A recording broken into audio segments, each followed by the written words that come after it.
Ayan, mas magandang araw mga kababayan, and this is Divine PH. Ngayong araw po, may gusto kong pag-usapan. Kasi alam niyo naman po yung balita na grabe, ang dami na pong Chinese dito sa Pilipinas. 'Di ba? So ito po, isa sa mga ipapakita ko sa inyo. Kasi may nakita pong, sa isang pogo po ito eh. I'm not sure, double check ko lang kung saan ah, probinsya, no?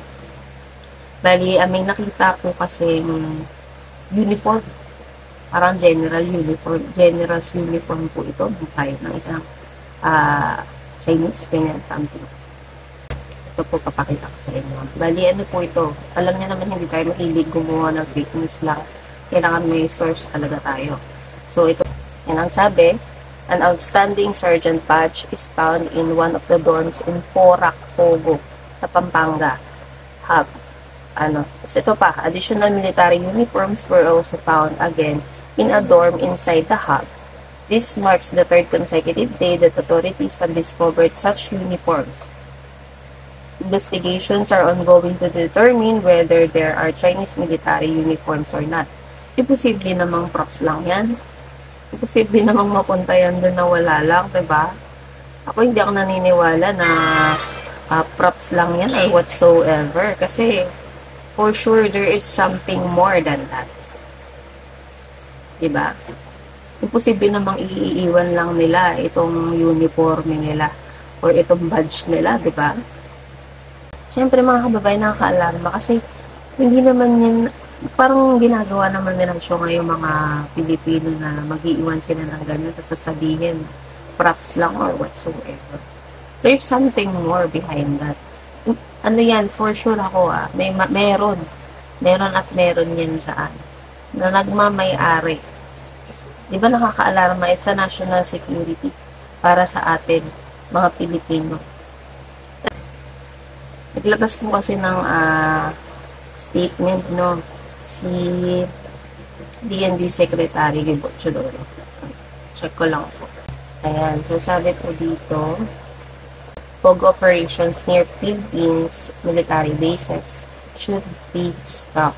Yan, sabi po yan ni Defense Secretary Gilbert Chodoro nung nag-speech po siya doon sa 22nd General Assembly of the Veterans Confederation of ASEAN Countries sa May Sofitel. So, ang sabi po, nothing that the Philippine offshore gaming operation sites do not operate as intended.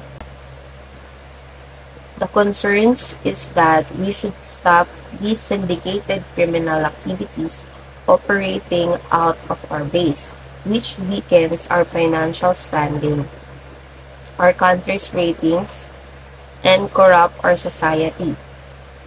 Sabi po yan ni Defense Secretary Gibo Chodoro, ha? Sabi din po niya,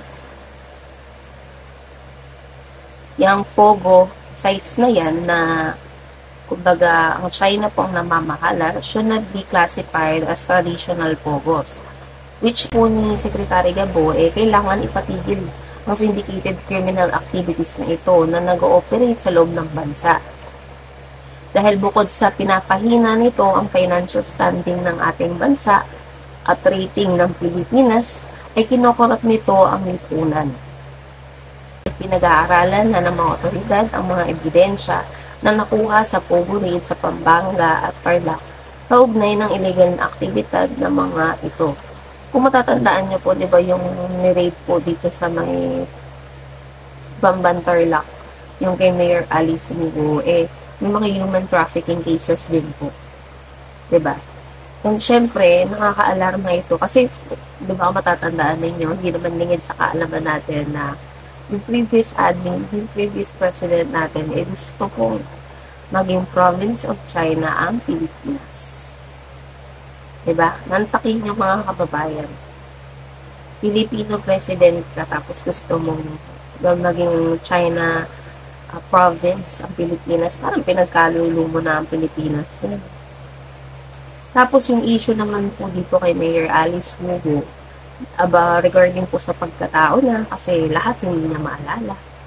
Alam niyo yung lahat ng tanong hindi niya maalala o hindi niya kilala yung mga itinatanong sa kanya, Pero at the end of the hearing, lalabas ang totoo na kilala niya pala.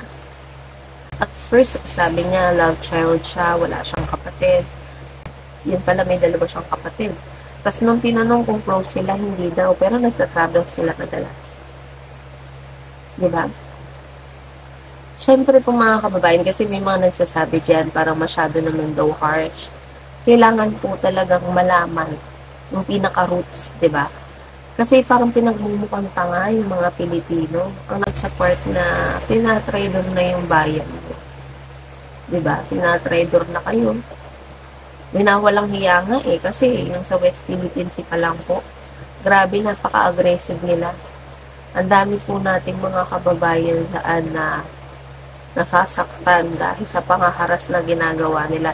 Yung recent na panghaharas po nila, di ba kung matatandaan nyo, itinapon nila yung pagkain na para sa ating mga militar dyan sa West Philippines.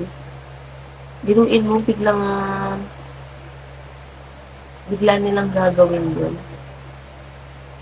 Tapos palalabasin nila na tayo yung masama kahit na sila yung may ginawang hindi maganda.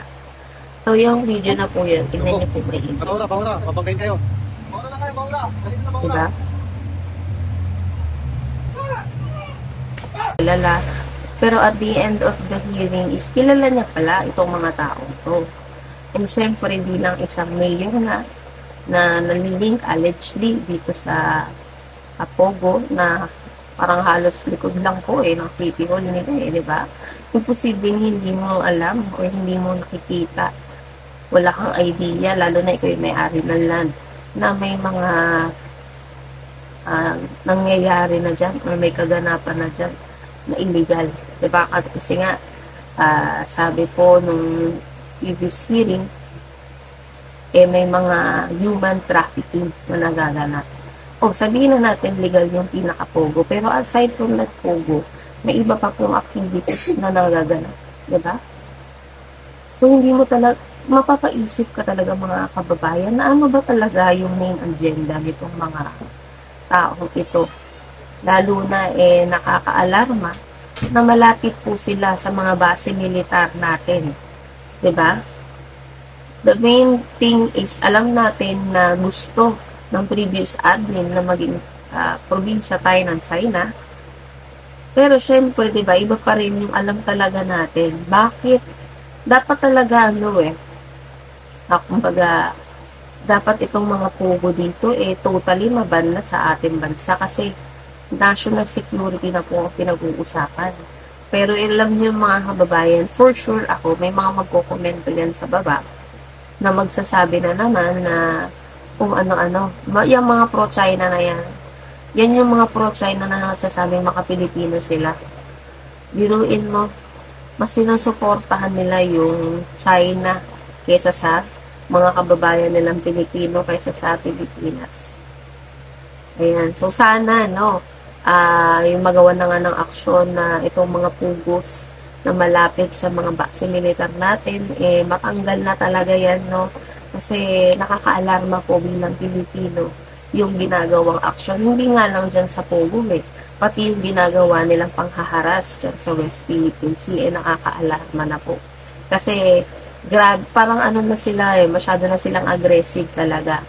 Kung maban na yung mga pugos na yan, lalo na yung mga malapit po sa mga military base natin dito sa Pilipinas. So, yun lamang po mga kababayan and maraming salamat po sa inyo.